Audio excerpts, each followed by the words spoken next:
is Jeff Smith. I'm a parent in Missoula. I have 3 children in the Missoula schools. And this is a discussion on a new idea that's come to Missoula. It's actually an old idea, but it's a new idea for Missoula. It's called Magnet Schools. Tonight we're going to have an hour-long discussion on what a magnet school is and why this idea is ripe for Missoula. This is also a call-in show. So you can not only watch, you can also pick up your telephone and call us and ask questions. If someone has started talking about something that you wanted to know more about, or if someone has not talked about something that you are interested in, please give us a call and you can enter this discussion. This is a community discussion this evening on magnet schools. Welcome. And my guests tonight include Jean Duncan Carey. She is a parent of 3 children who have gone through the Missoula schools. She is a parent of a person who's gone through the Missoula schools and has graduated from college. And she also has a kindergartner and a 2nd grader, is it, or 4th grader? Mm-hmm. Right. And my other guest is Claudia Lawrence. She is a kindergarten teacher, has taught kindergarten for 19 years, 18 years in Missoula. She's also the parent of a sophomore at the University of Montana who went through the Missoula school system. And my 3rd guest is Dolores Cederberg. She taught for 33 years and spent 6 years recently on the board, the Missoula School Board. She has been a Missoula resident since 1987. Is that right? And my final guest is Paul Fieldhouse. He's a smoke jumper with 2 children in the Missoula schools who's been involved in the Missoula Magnet School idea for over a year now. That's right. So what is a magnet school? Well, just to talk generically about what a magnet school is, a magnet school draws like a magnet children from a larger area than just a neighborhood. For instance, in Missoula now specifically, we have boundaries that within those boundaries children go to a specific assigned school. A magnet school would be across those boundaries and would draw children, and there are magnet schools throughout the country. A magnet school then draws children because the children and the parents are interested in the particular thing that's happening at that magnet school. It may be a discipline like science or math or the arts, or in some cases it may be just the particular approach that the teachers take and the instruction is delivered at that particular school. So this is a special school, a community-wide school rather than a neighborhood school that's restricted by neighborhood boundaries. Yes, because of particular things that it offers, it draws children from beyond a neighborhood's boundaries throughout the whole district. Yes. And Dolores, you were saying that this idea is not a new idea, but is one that has come up in many communities throughout the United States. Yes, my children went to school on Long Island, New York, and my children were in a school similar to that. That was a magnet school that involved team teaching and a lot of planning with teachers, and that's one of the factors. And it was continuous progress. We didn't have formal report cards until after 3rd grade. They were in a continuous progress situation, so I was familiar with this from the 60s. So a magnet school would step out of the grading and potentially could step out of the grading and Yes. report card Yes. worksheet kind of schooling? It could. It would depend upon what the parents choose to have and what the staff chooses to have the magnet school emphasize. The ones we have seen do have continuous progress. The ones that are in Bozeman that we saw have that feature. And I taught in a school that had continuous progress as well. I see. Okay. Anything else that we need to, as part of the definition of what a magnet school is?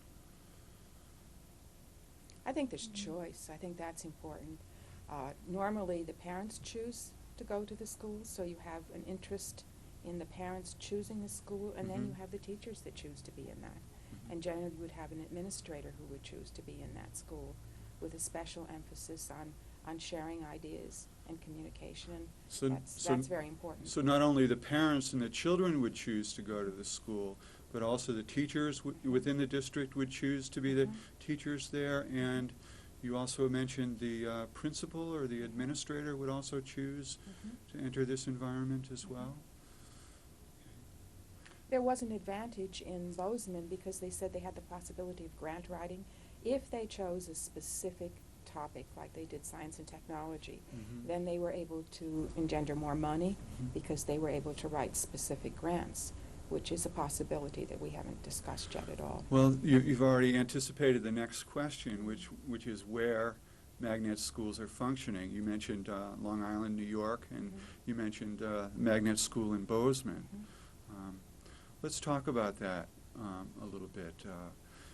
How did it start? When did it come into existence? What effect it has had on the other schools in the community? What effect it's had on parents and the quality of education in Bozeman? Who wants to talk about that? Well, the Magnet School in Bozeman, this is its 4th year, and we visited last year in its 3rd year, and they're still evolving. Evidently that goes on and on and on. But one of the things that they've discovered with that Magnet School, that the creativity and the enthusiasm of the teachers and the students has spread through the whole district, so that there are neighborhood schools now with focuses. So in Bozeman, it's not just the Magnet School with a focus, but the neighborhood schools have focus as well. And there's one with an arts focus, another with an international focus, another that's a bilingual, and another one which is a Native American focus. So it has enriched the whole district to have the Magnet School kind of inspire that kind of education or that kind of approach, so that now there's choice in all the schools. And in Bozeman, too, you're allowed to petition to go to the school that you want to go to, even though it's a neighborhood school and neighborhood children has first dibs. You're still allowed, if there's room, to go and to choose your school. So you don't only choose the Magnet School, but you can choose the other schools too.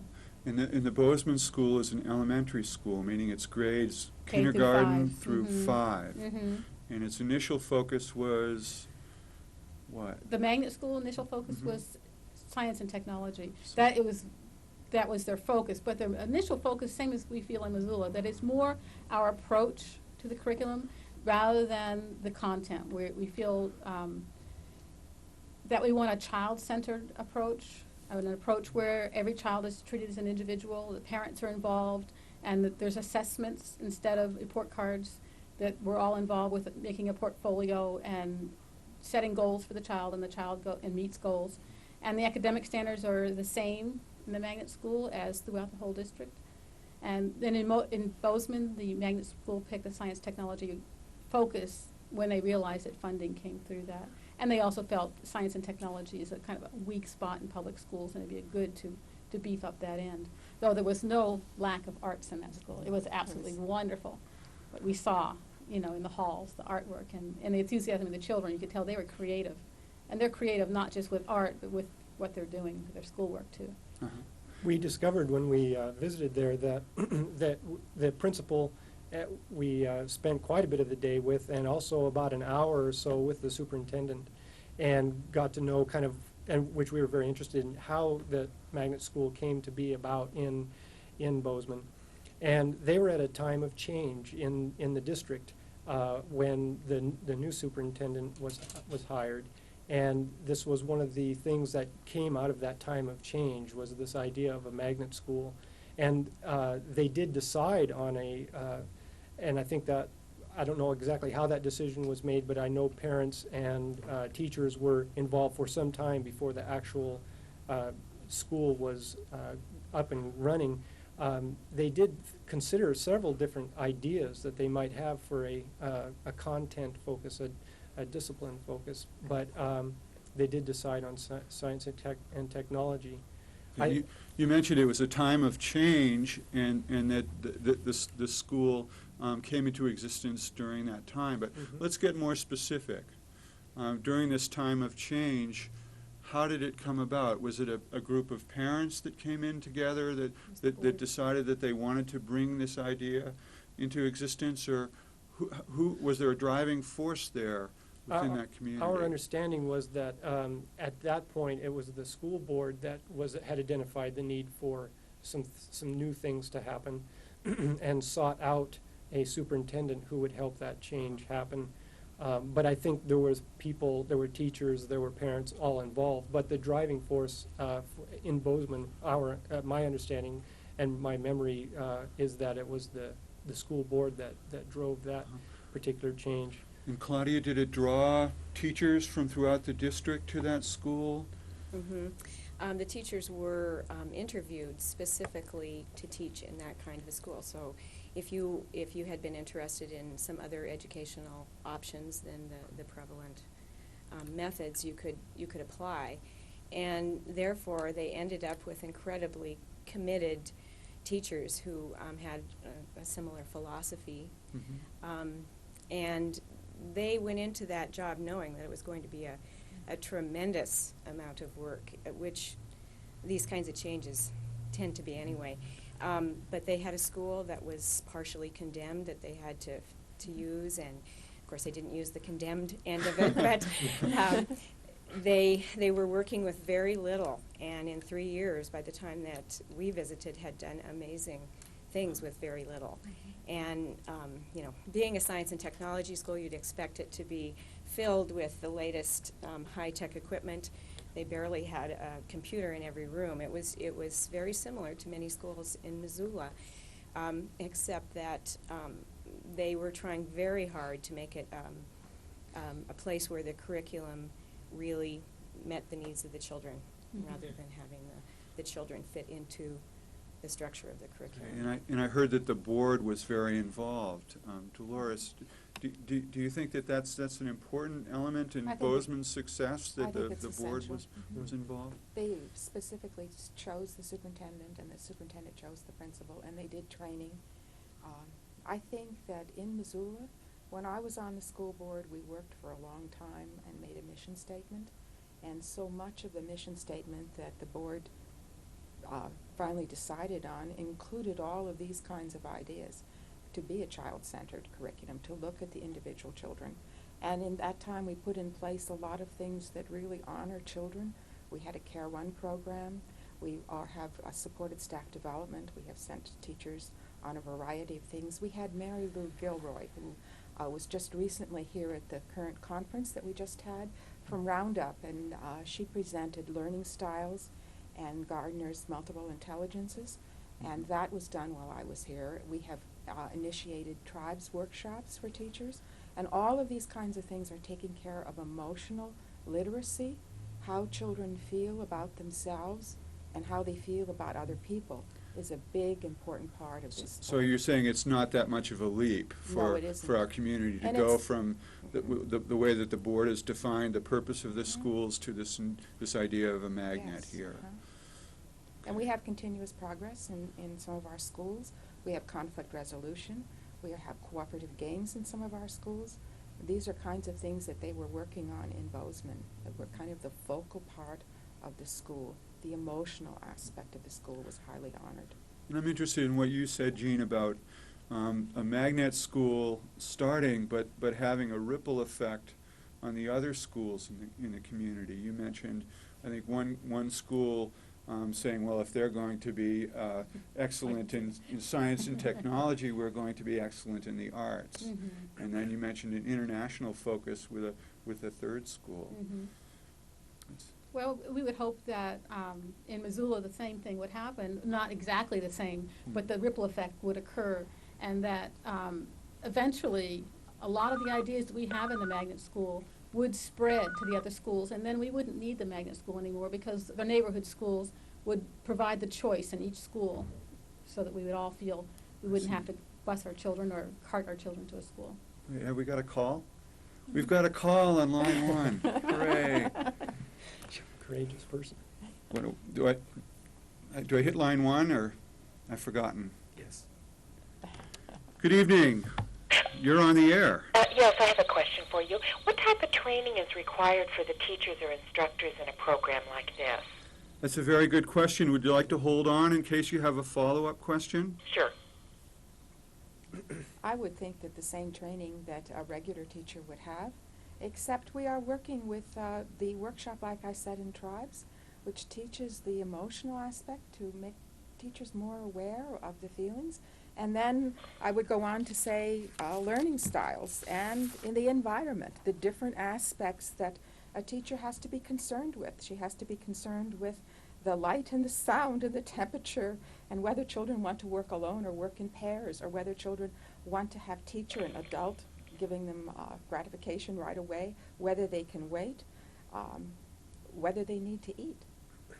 I mean, we instituted a breakfast program that made a big difference in some of our schools. Some of the children were hungry.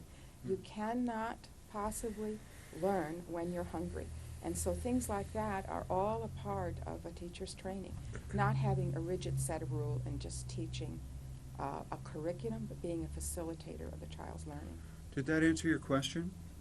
I guess a little bit. I know that sounds like there's other interests that the teachers need to be aware of.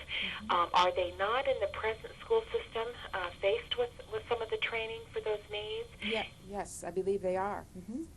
Okay. So I guess at the bottom of this is there more training that's going to be required for these teachers? Sure. Yes, there is more training, and that's one of the aspects of Bozeman. There was sharing, there was the cooperation between teachers. I think that was a very important thing, where there was a lot of teaming. In some cases there were teaming so that you had another person to talk about the children, another adult to work with. That was an important aspect. And then there was in-servicing. In fact, they brought a trainer in for Bozeman to help them with the social problems of first getting along, working in a room with another teacher. It's kind of like a marriage. You have to have a partnership, and so you have to learn how to do that on grade levels. And that's happening more and more across Missoula. We are working towards that, where at Lowell School the first grade are working together and the second grades are working together, and there's continuity between programs. Does that worry you that there would be more training for those teachers? Well, not specifically, but from everything I've heard so little about the education specifically. It's almost as if the environment is what's most important in this particular program, and less about what the material is that they'll be learning. I'd like to speak to that just a bit. The district right now offers tremendous things for teachers. They have, in the last 10 years, just built up a wonderful program of bringing high-quality people, offering conferences and workshops, and sending people away to the coast and to different parts of Montana for conferences in all areas of progressive education. So, we are offered those kinds of things. Sometimes we pay for them ourselves, and sometimes the school district pays for them, but they're there.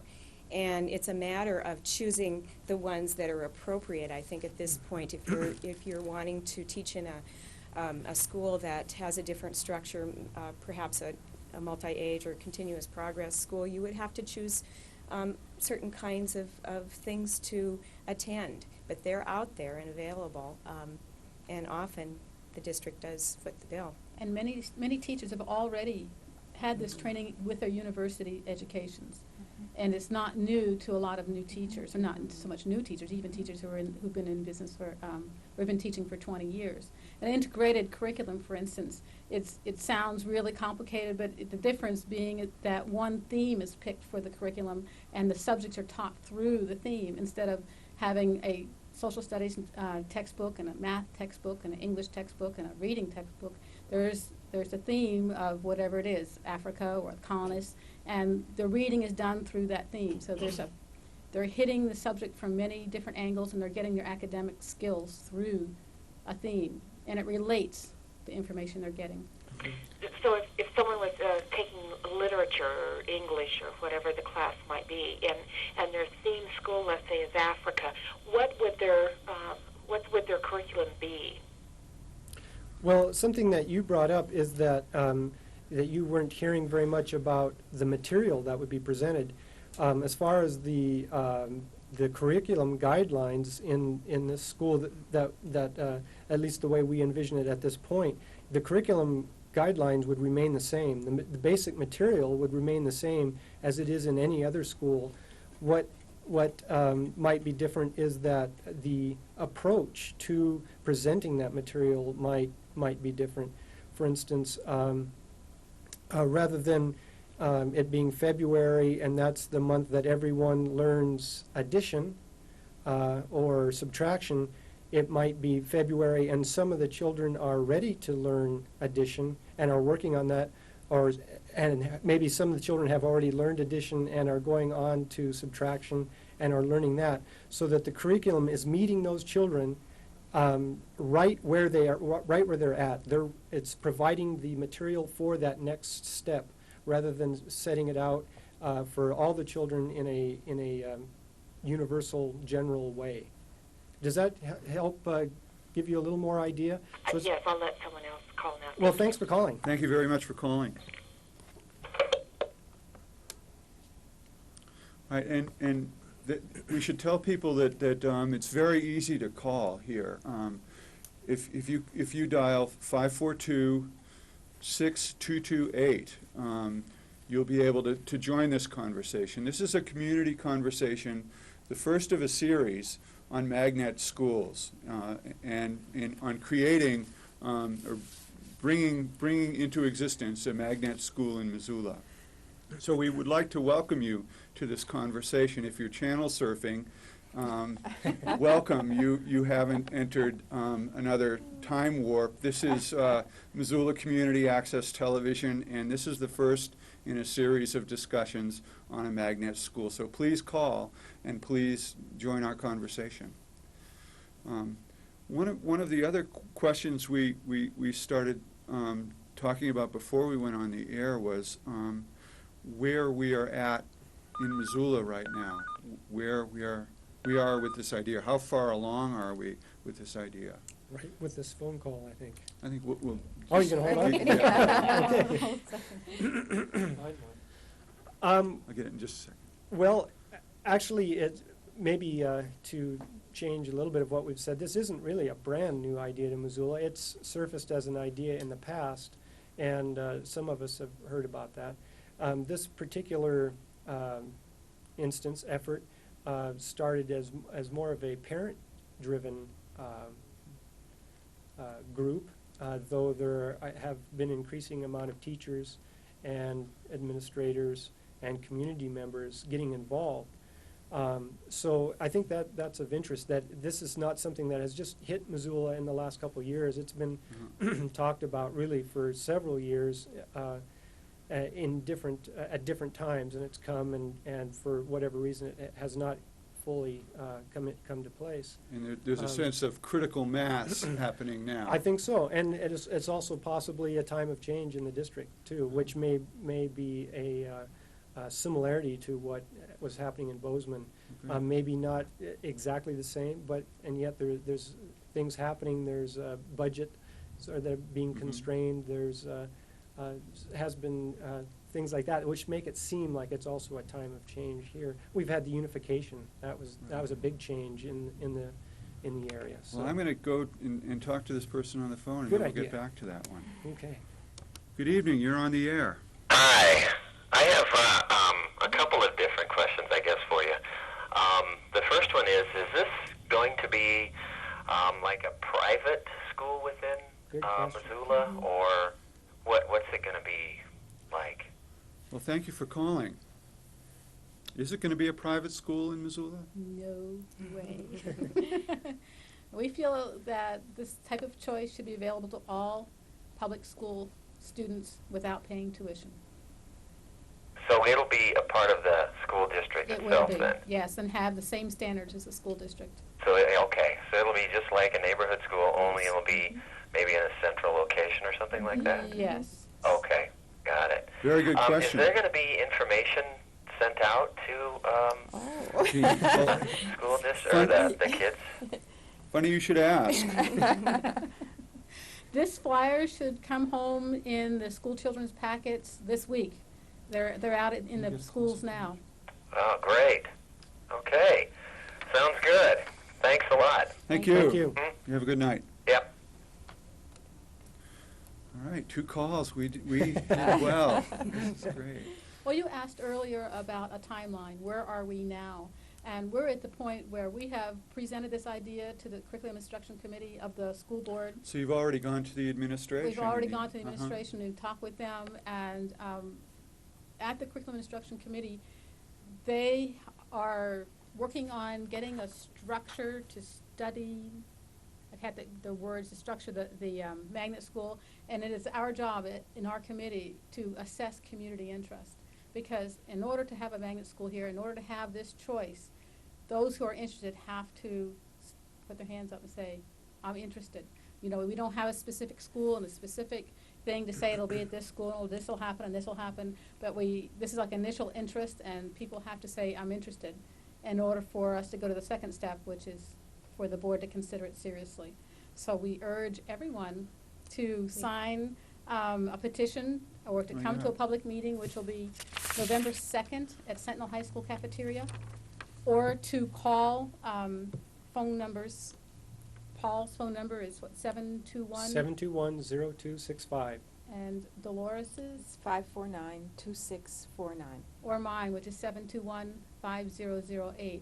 And we all have sign-up sheets by our phones, so if somebody calls, we can give you information, and if you feel ready or you want to see this at least being considered in the school system, we can put your name and your children's ages, or if you're a teacher, what grades you would like to teach, or if you're an administrator, if you're interested in being the principal. So I heard you say two things. The first thing that a person can do is to sign one of these petitions of interest in That's the right. idea. And the second thing is that you can come to a meeting a week from tomorrow. Thursday, right? That's what, November? November 2nd? November 2nd. 7 o'clock. It's Sentinel High School, 7 p.m.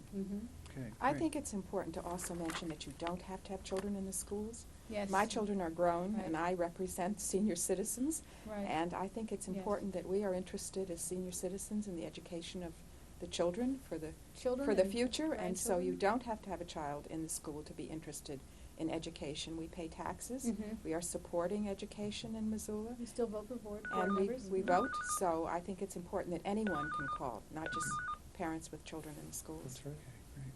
Do I have a call? I have a call. All right. Welcome. Hello. I was wondering if the student-teacher ratio would be the same in the magnet school as it is in the present public schools? Unfortunately, it would be. It would be Okay. great to have a 12 or a 15 student ratio, but we would have to have more money, and that's, the student-teacher ratio is the most crucial thing. and because What is the student-teacher ratio? It is 20 up to second grade. That's ideal. And in Missoula, we really try to keep that ratio. It does vary. There are pockets where it's way too high, especially in kindergarten. We are not really meeting the state standards when we have over 20, and that's really not correct. So the student ratio would have to be what was acceptable, but it would be what was financially possible as well. But parents would be involved so that there would be more adults in the classroom. And that would help the individualization of the education. And I think that's an important part of this whole magnet school, that you have parent interest, the And school community member, and yeah. community members, and it would be open for parents. The teachers that would choose that thinking that they would have parent help. They would have parents who are interested in coming into the classroom to assist children in all kinds of ways. Did that answer your question? Yes, it did. Do you Thank have you. Do you have another one? No? Okay, thanks for calling. Bye. Good evening. What would the playground be like? That's a really, really good Yeah. question. Thanks for asking that question. Thanks for calling. Okay. The playground would have cooperative games and all kinds of wonderful things. It would have an outdoor education emphasis, I would hope.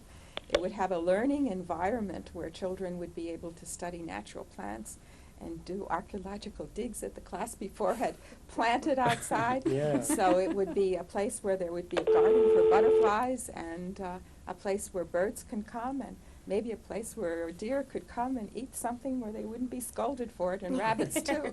So I think the outdoor education is a lacking aspect of our playgrounds.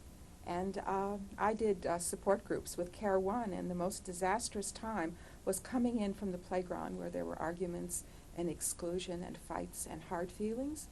And I think that's something that we really have to work on, and that's part of that whole emotional thing of having the playground a happy place where you're included, where you can do cooperative games. It sounds like you're talking about a more hands-on style of learning rather than an in-classroom style. And so because the teacher-to-student ratio would have to remain the same, it would be the same as throughout the district, then parents and community members would need to help take up that involvement, that hands-on involvement.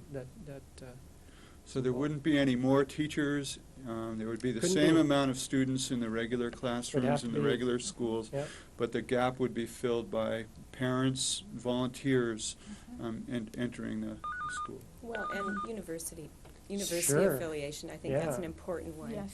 This would be a school that I think university students would want to Would want to come. come to and work in.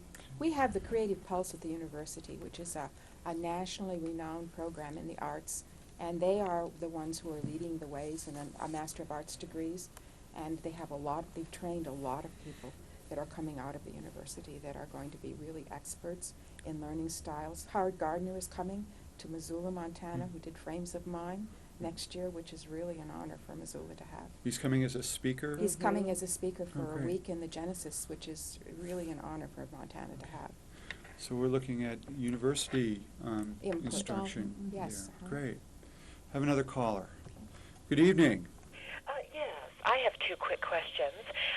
The first one is about the assessment of the students, and the second one is what is the minimum amount of students you feel you need to open up a new school, and if you don't obtain that level, what is your second option? Very good questions. Do you want to hang on, make sure we answer them? Sure. Thank you. Do you want me to talk about assessment? Yes. We've had 2 years where we have been working on assessment in District 1. Before I was off the board, we worked on assessment, and the assessment would be the same for all children in the district. We are moving towards criteria reference testing, which is you test what you teach. So there would still probably be standardized testing if that's what they choose, but we're moving away from that. And I don't know about the number of schools. We were thinking about 350, I thought. We're thinking that the average school is probably 300 to 350, and we would want to fill a school. So, and what our second option is, if this doesn't go, I would imagine we would start pushing to have the choice in every neighborhood school. So that is a much more difficult thing to accomplish. Did that answer your questions? Just about the assessment. So in other words, is it the district itself that is moving away from the standardized? Did I understand that Yes. correctly? Mhm. In the lower grades, yes. The district didn't feel they were really developmentally appropriate. They weren't testing the things. We are moving towards whole language that is doing writing for reading, inventive spelling in kindergarten and first grade, and they are not taking letters and punctuating them. We're not teaching skills isolated from real life situations. We're journaling, we're writing, we're combining reading and writing together. So the assessment is going to be more in a portfolio, and we're moving towards that, and that takes time to individually assess each of the children. So then would my student, if we chose the magnet option, would you have grade levels? In other words, the first and second and so on, or? There may or there may not be. Some of the continuous progress type schools have what are called multi-age classrooms, where what in the prevalent style of teaching would have separated first and second graders. In these classrooms, what would be first and second graders, would that be 7, 8, 9-year-olds, or 6, 7, 8-year-olds would be together. That's one approach. We can't say for sure what the details of this might be, because it's not for sure that this is going to happen. And the teachers would have to get together, the district would be a part of that, and the parents would all have to be part of exactly what do we want. What we're proposing is mainly is this continuous progress approach, and how that would be fulfilled would be, we don't know yet for sure. Well, we know how they're doing it in Bozeman. Well, and we Yeah. know how they're doing it at Lewis and Clark, Lewis and Clark, we know yes. how they're Yes. doing it at Lowell. So we have some really fine models to look at. Yes. There's many different ways to approach this kind of education. Okay, thank you very much. Thank you for calling. Good evening, you're on the air. Hello, a couple questions. Where would the funding be to support these schools? Where would that Good be question. coming from? And another thing is, what's wrong with the public schools today? Thanks. Thank You want to hang on? No, that's fine. Okay, thanks a lot. Where's the funding coming from? Well, the funding would have to come from the same place that all the funding is happening now. There would be no additional funds expected to come to the school. It would have to be within the, what I guess is called a cost-neutral budget situation that we have right now. So no increase in taxes? No increase in taxes. No yeah. tuition, right. No Yeah. special funding at all. No for special the school. funding, unless, again, we looked for funding outside of the district through grant writing, and that again ties into the appeal of maybe picking a specific discipline focus that we can appeal to organizations that are interested in supporting, for instance, like the Wilson School in Bozeman was picked the science and technology, and they found foundations and organizations that were interested in funding that kind of education. There are others that are interested in the arts or other areas like that. It may be to our advantage to help the whole district, for that matter, to pick a focus like that and find outside the district sources of funding. So these children would already be going to school in the Missoula schools, and they'd already be funded in the Missoula schools, and they would just choose a different school at the same rate of taxes that are occurring now. Well, it can be done in a staff neutral, money neutral situation. Bozeman started with the exact same amount of money that every other school received that year, and they did get funding eventually through grants, but they started out with the same monies that every other elementary school did. So, we have that as our inspiration that it can be done.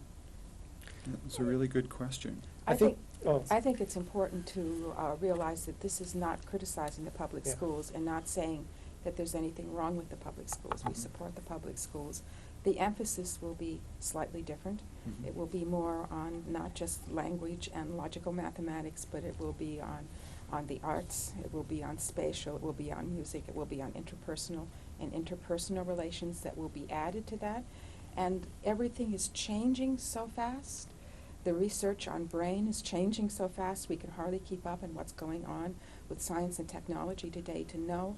And so this would be kind of a demonstration laboratory where we would be able to, one, work with families. Families are changing, the needs of our culture are changing, and we would be very in tune with that. And the public school is too, but this would be people who are choosing to be there, and we'd have that advantage.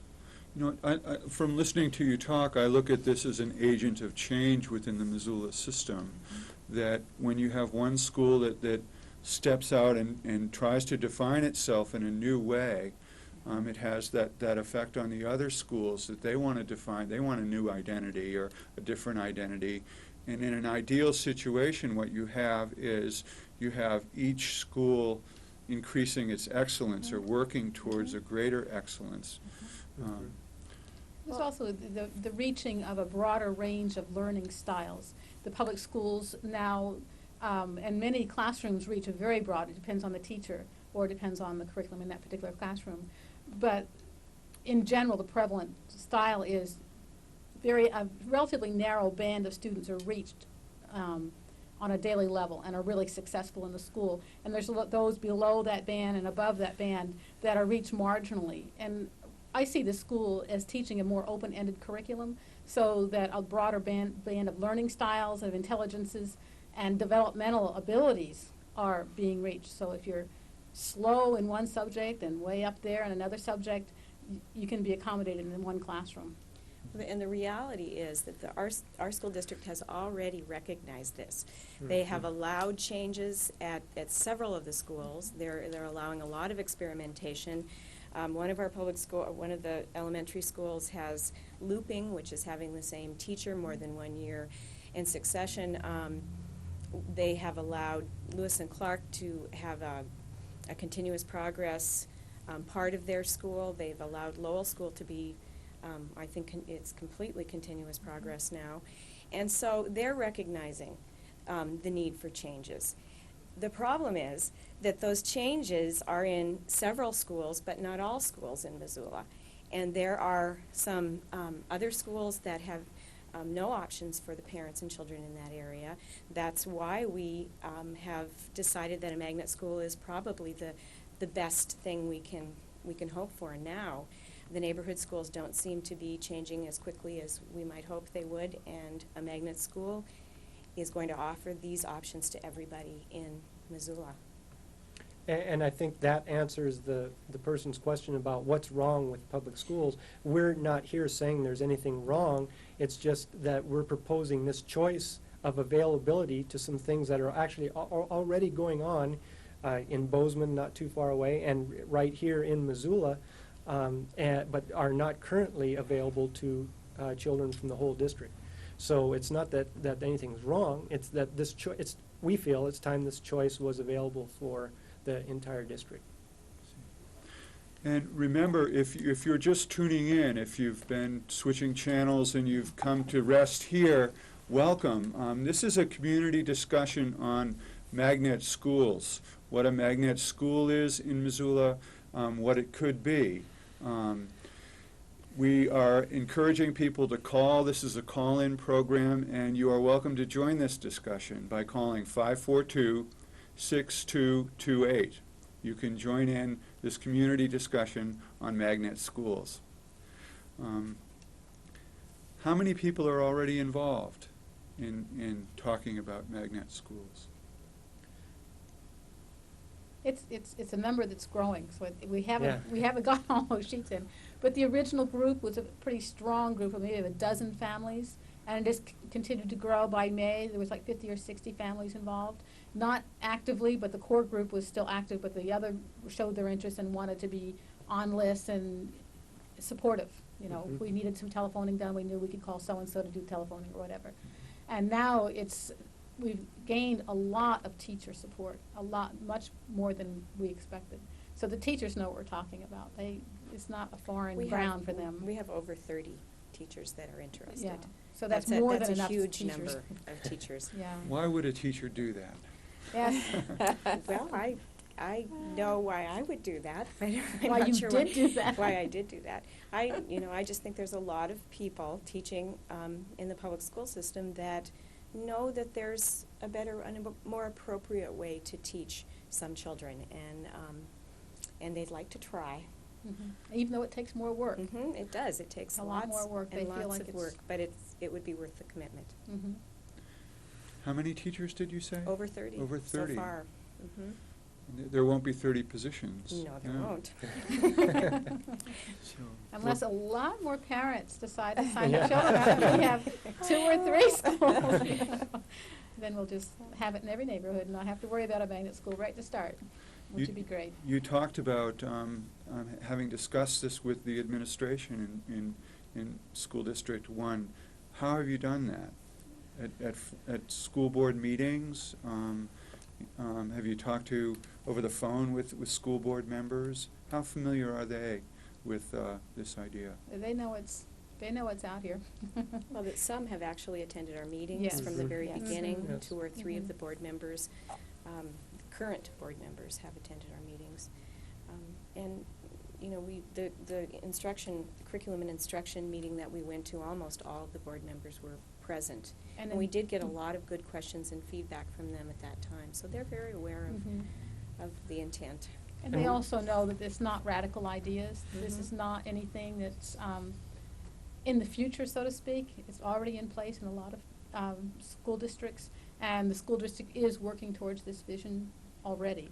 And this just may be a way of accelerating, implementing this type of education. But right now, I heard you say that they're interested in some kind of threshold of interest among parents in District 1. They haven't mentioned numbers, though. They have. And that's been pretty much our sense of it, that we need a school full. Mhm.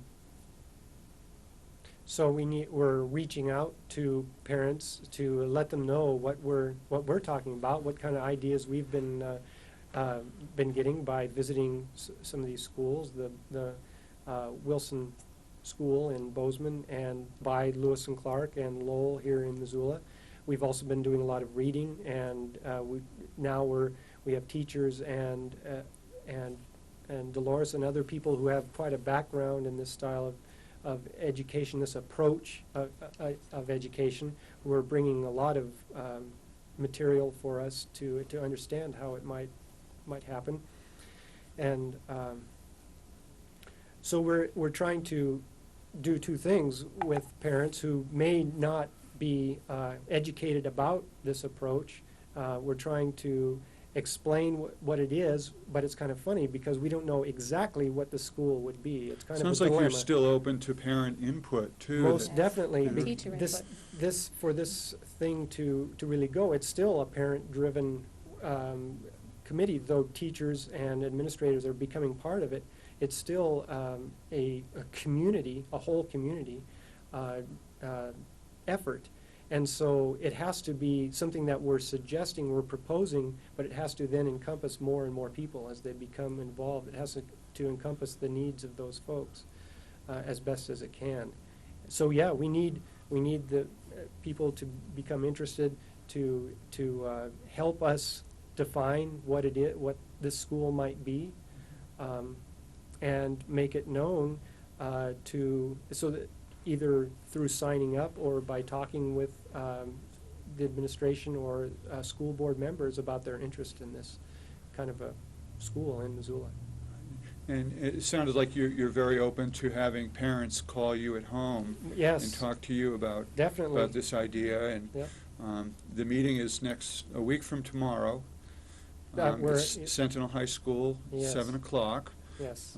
And these sign-up sheets. Yes. That if you are interested, we would like you to sign this sheet. Yes. I think it's important to say that Missoula has been so supportive of public education, that we have built so many buildings, and we have provided for our children. And this is just another step in caring about the children in Missoula.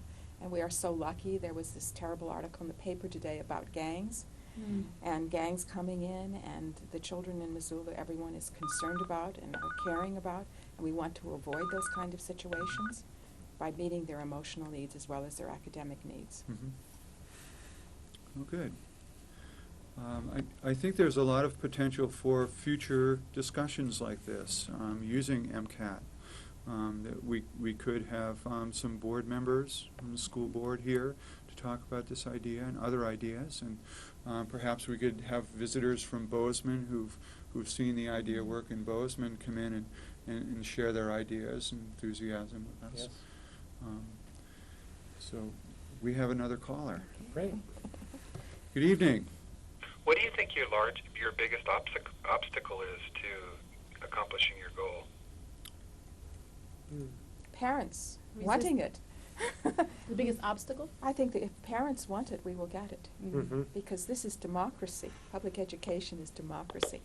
So we need parents to want. It is their schools, the public. I was a board member. I was elected by the public. It's what the public wants, the public will have. So I think my feeling is from talking with people that the community, as you mentioned in your introduction, the community is ripe for this thing. It's just, so our biggest obstacle is getting the information out so that people are aware that this effort is happening right now. And so we're doing every possible way of getting the information out that we can, including this forum right here, to get the information out, what we're proposing. And I'm confident that as this information gets out, that there is the interest here in the community to create this kind of a school. And hopefully created by next fall, Yes.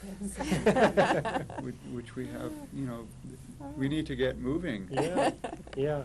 Well, that's one thing, that when we went to visit Bozeman, they said, oh, yeah, they could have waited for 1 or 2 more years, but you're never perfectly, maybe it's No. like having a baby, you're never perfectly ready. You just kind of have to jump in and start.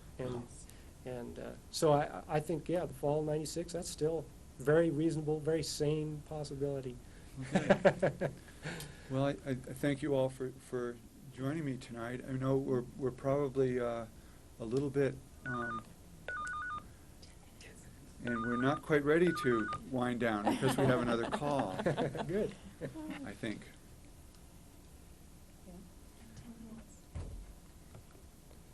Good evening.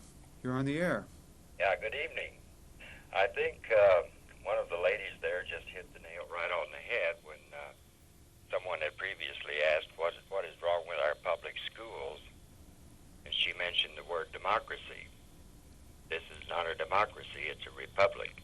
And if a teacher doesn't know that, we have big, big problems. But, excuse me, my question is, I've heard quite a number of code words tonight, and I have a challenge for you. Prove to me that this is not a variation of Goals 2000. And that's about all I have to ask of you. All right. What is your interpretation of Goals 2000?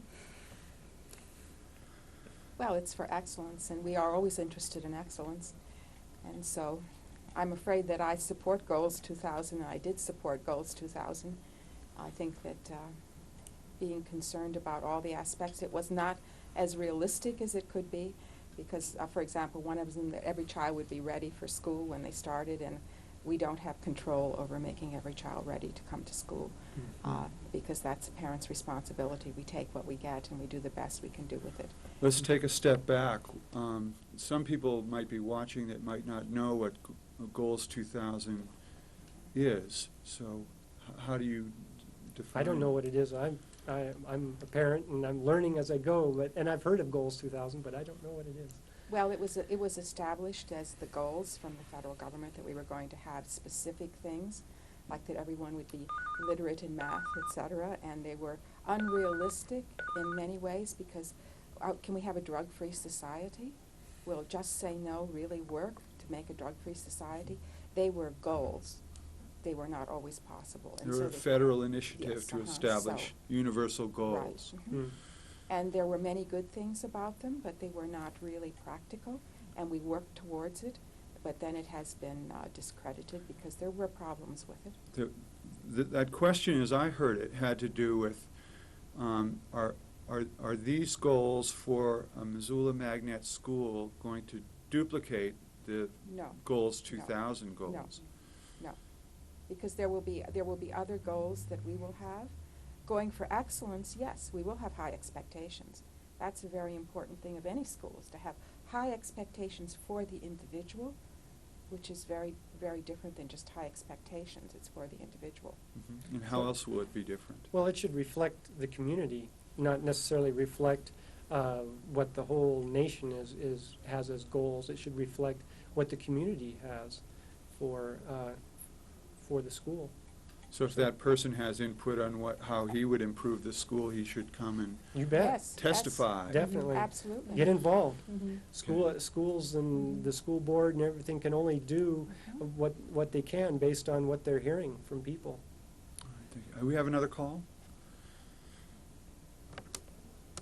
Good evening. Hello, I'm a high school educator of 30 years, and I think this program has nothing whatsoever to do with bettering education.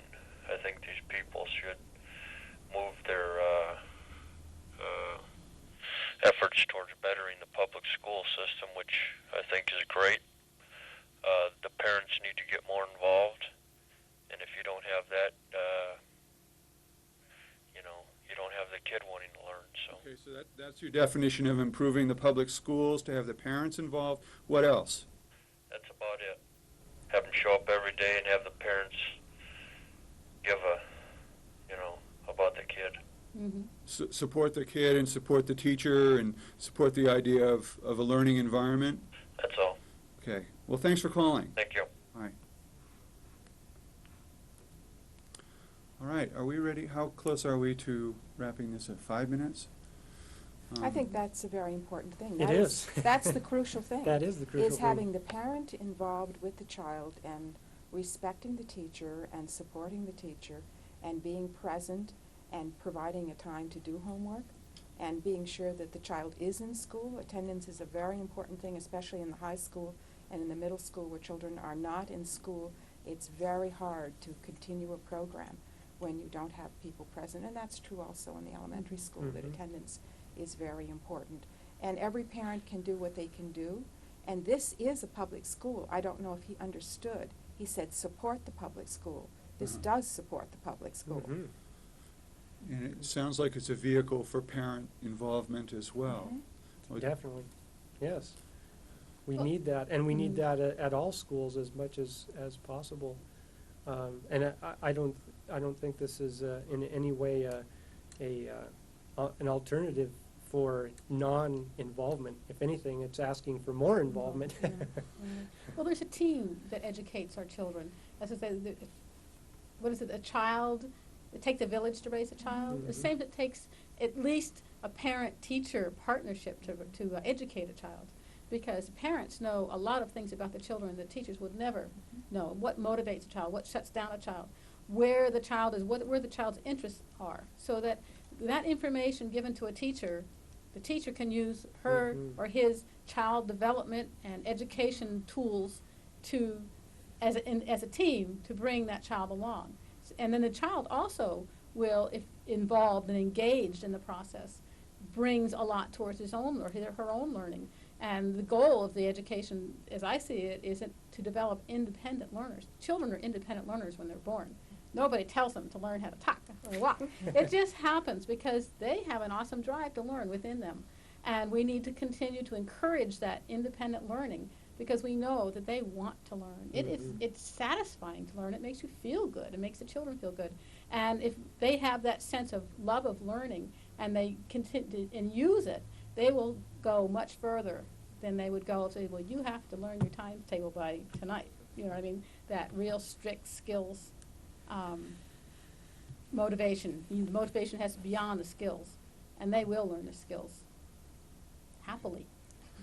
What And kinds there's of, work involved. I'm not saying it's going to be easy, but at least they're motivated and they want to do it, and they'll work. Claudia, as you think about yourself teaching in a school like this, how would it change the day-to-day and your presence in the classroom? That's a tough question. You know, as a kindergarten teacher, it wouldn't change my day much at all, even if I wasn't teaching at the 5-year-old, 6-year-old level. Because I believe that the way that we teach in kindergarten, in an appropriate kindergarten, is the way that an appropriate K-5 school would be taught. So I'd probably have the easiest adjustment of all. I already have parents in the classroom. Yes, I have, probably 2 or 3 times as many parent volunteers as the other levels in school, and that doesn't have to do with parent apathy. It just has to do with lots of other things, but I'm pushy about it too. But I don't think it would change my life much. Mm-hmm. It would be an adjustment for those teachers that have been in a prevalent situation for years and years, I think. But I just slide right into it and enjoy Mhm. it, Mhm. and But watch it happen to the 7 and 8-year-olds, and know that I was sending them on to an appropriate situation. Mhm. Or if you had a kindergarten, first grade combination, you would change things. You'd have a broader range of skills to address. That's true, yeah, Mhm. and that would be fun. Mhm. That challenge would be fun, but I would still teach it in a very similar way. Mhm. Well, Yeah. thank you, everybody, for joining us. It was really interesting for me, and I hope that we can do this again and bring some guests in as this idea moves along. Remember, if you're a parent and you're interested in this idea, please sign the interest sheet, and please attend the meeting on November 2nd. And along the bottom is a sign-up slip. Thank you very much.